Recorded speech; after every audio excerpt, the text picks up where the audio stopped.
All right, we're going to go ahead and call the February 11th, 2026 meeting to order.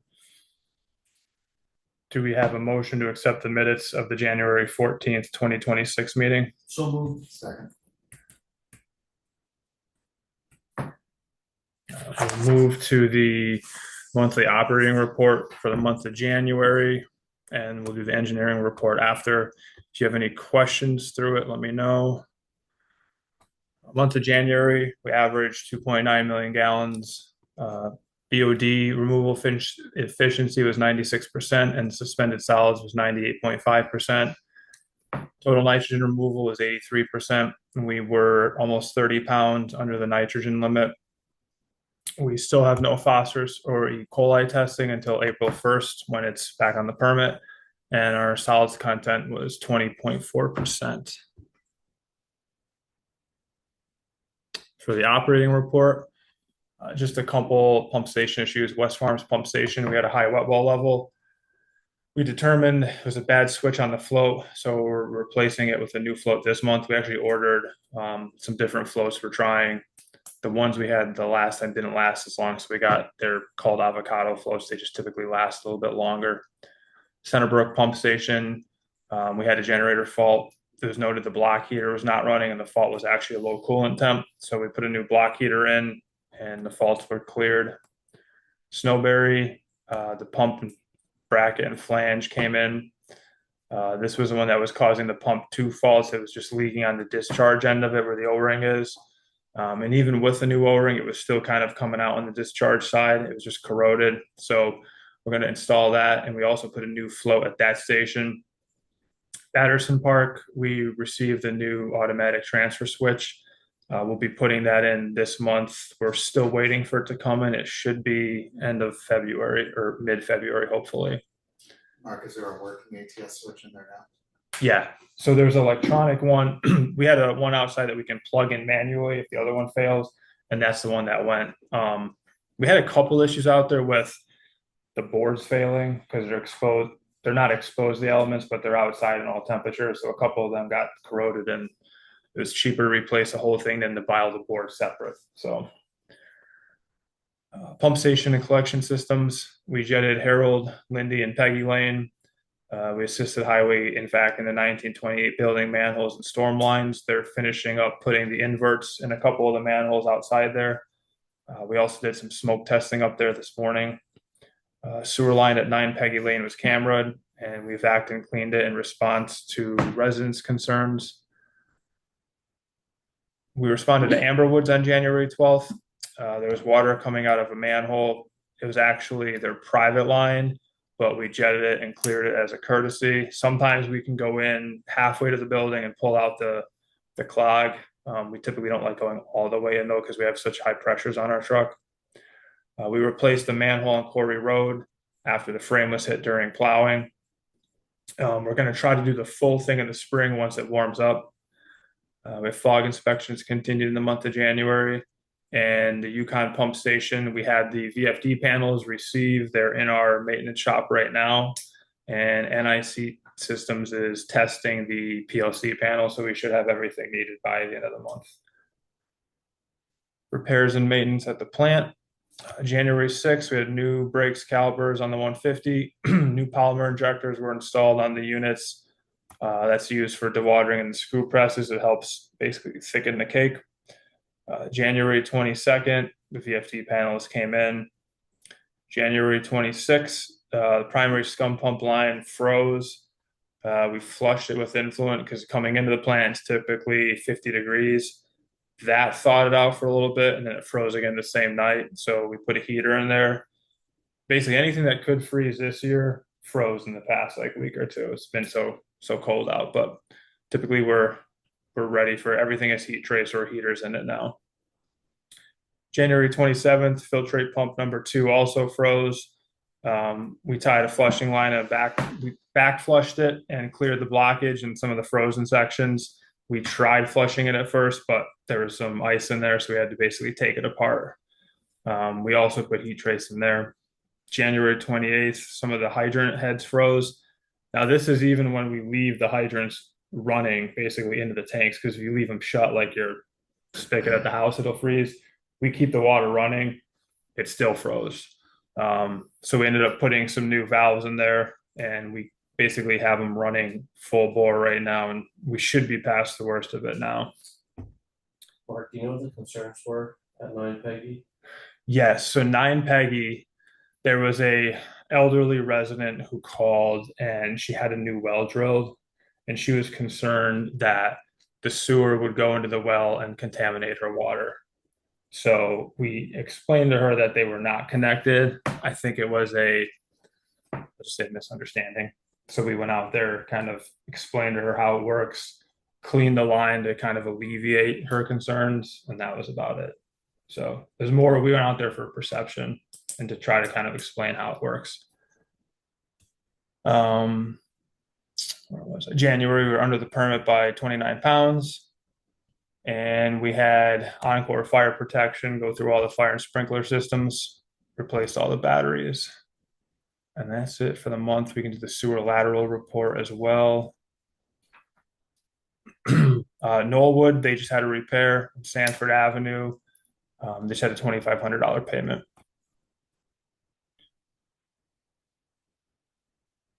So the next item is new business, which is a review of the budget, expenditures, and revenues for 2026 and 27. So I'll go through what Russ and I were basically thinking. So our new budget, key items, basically, we did save some on hauling. I had the graph last month that showed that we had a higher cake percentage, so we actually sent solids out at less of a cost to the town. We did have the process upset in June or July, excuse me. So we had some costs there for chemicals, so we went a little extra on that. But for the most part, we did save some money, but electric, hauling, and all that still goes up. So we added a little bit there, and we also added capital for sewer line repair and pump station improvements. So we added 150 to pump station improvements and $100,000 for pump station repairs. And then we decreased some out of plant vehicle replacement and truck lines. So it brought the budget to 5.7 million. On the expenditure list, it's dead even to a 3% raise, which comes out to about $10. So it wasn't that much. If you have any questions, it's kind of what we're going for. It supports the projects we're doing now, and then the pump stations, some of the INC and the generators we're looking at for the next couple of years, they'll help support that as well. Was that in line, Mark, from what we talked about when we first looked at this? Yeah, when we first looked at it, we were actually 4 or 5%. So we're lower. We did have we have one employee position right now that we're not filling. So that's about 70,000 a year. And then we saved about $80,000 hauling costs. So we're looking to basically use that 150, save that, and then increase it for capital. So it's a little less than we thought it would be, which is good. What's going unfilled What do you mean? for a position? Oh, operator one. So we had an operator one here. It didn't work out, but we don't really need it. I'd say if we had a couple more stations, we might consider having guys like dedicated to the road crew more. But right now, I mean, we're operating fine with what we have. So if we can kind of take a little decrease on what we'd be spending on this and use that, I'm fine with it. So.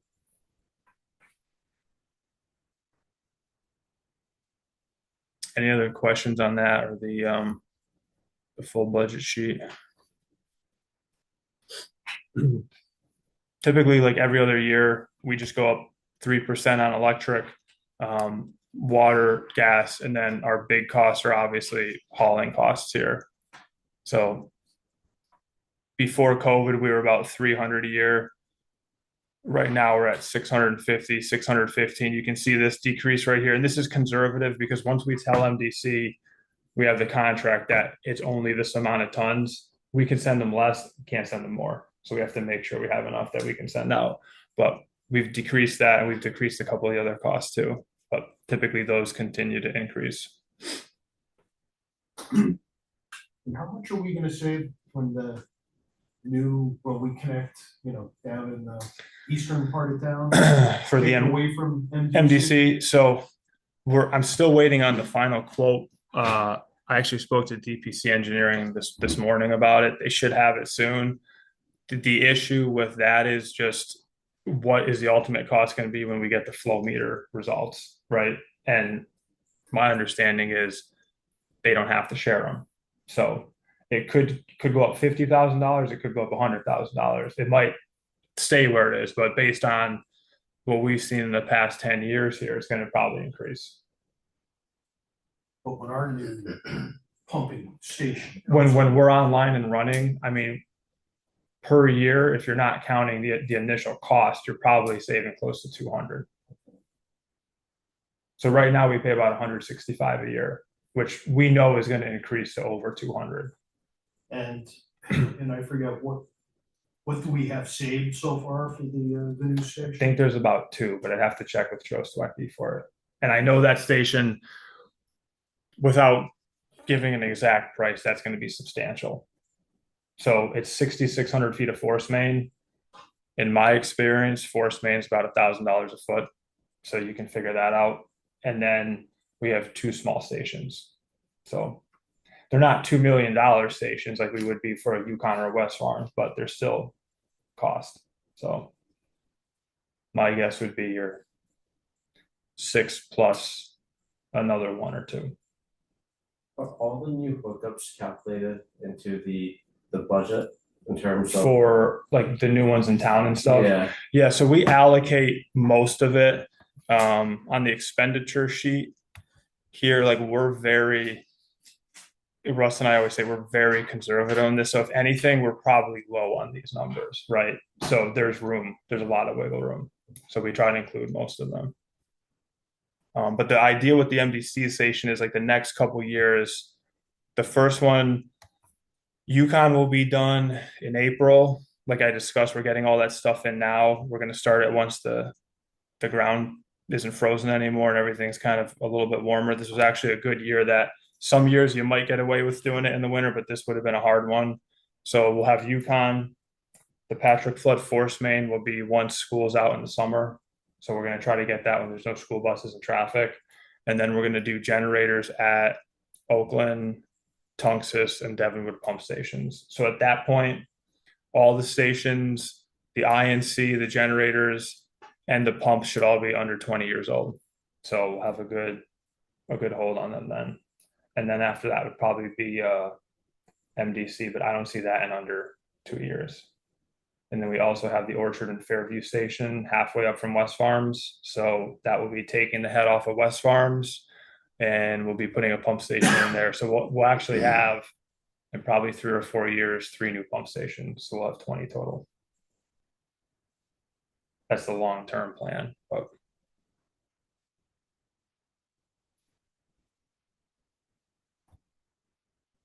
I want to ask, what's the estimated payback for getting disconnected as much as we can from MDC, but yeah, I'm not sure we can answer that. I would say we could discuss it more after that works, because I have some more like data on that too. Okay.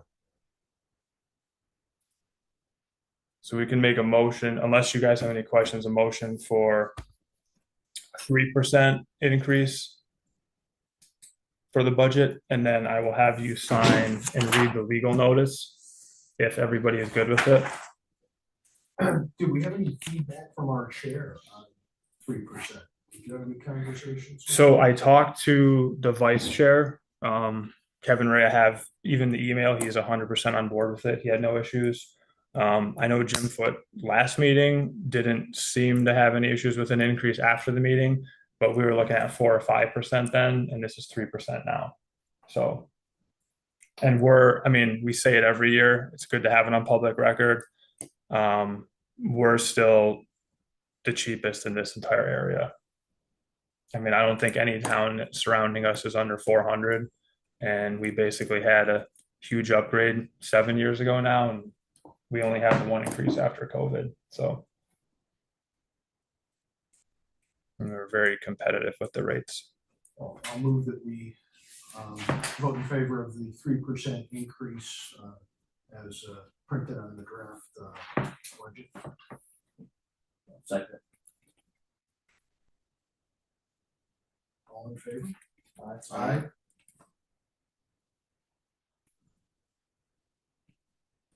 All right, Phil, and do you want to, so I put in the 3% raise with the new rates for the residential and the commercial, if you want to read it, and then you can sign it. Yep.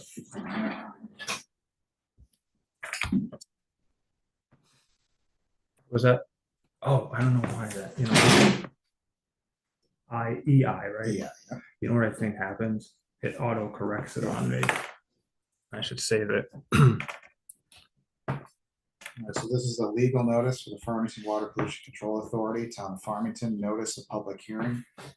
2026-2027 sewer operating budget. And 2026-2027 residential sanitary sewer assessments. Notice is hereby given that the Farmington Water Pollution Control Authority will hold a public hearing on Wednesday, March 11th, 2026 at 7 p.m. at the Water Pollution Control Facility Conference Room, 1 Westerberg Drive, Farmington, Connecticut, on the proposed 2026-2027 sewer operating budget for the wastewater treatment plant and the residential sanitary sewer assessments. The proposed budget sets the user rate for residential customers at $377 per year, and the user rate for commercial customers at $3.27 per 100 cubic feet used in calendar year 2026. These rates reflect a 3% increase over the current rate billed in budget year 2025-2026. The annual sewer service charge for elderly congregate housing units and congregate town-owned affordable housing units shall be billed as commercial accounts for the billing cycle. The residential sanitary sewer assessments for 2026-2027 will remain the same increase. $12,936.16 for R20 and under zones, $16,158.68 for R30 and R40 zones, $19,404.23 for R80 zones. Copies of the proposed budget and assessment are on file in the town engineer's office and the town clerk's office, Town Hall, Farmington, Connecticut. Dated at Farmington, Connecticut, this 11th day of February, 2026.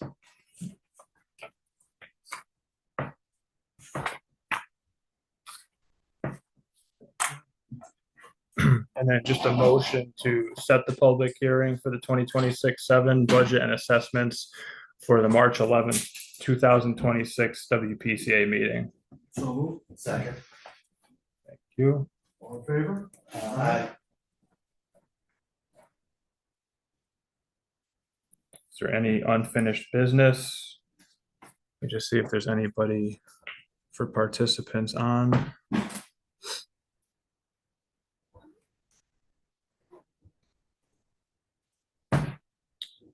No public correspondence, and there's no other business that should come before the authority tonight. So motion to adjourn the meeting at 7:23 p.m. So moved. Second. All in favor? Aye. Aye.